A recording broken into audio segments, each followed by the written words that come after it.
To use text effects on iOS 18, follow these steps. 1. Open the Messages app. Launch the Messages app on your iPhone. Start a new message or open an existing conversation. Tap the Compose button to start a new message or select an existing conversation where you want to send the message with text effects. 3. Type your message. Enter the text you want to send in the text field. 4. Access text effects. Once your message is typed, press and hold the Send button, blue arrow, until the Effects menu appears. Hasher 5. Choose a text effect. Swipe left or right to see different text effects. The options typically include Slam, makes the message slam into the screen. Loud, causes the message to appear larger and shake.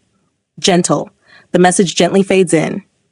Invisible ink, hides the message until the recipient swipes to reveal it. 6. Preview the effect. Tap the Send button to preview how your message will look with the selected effect.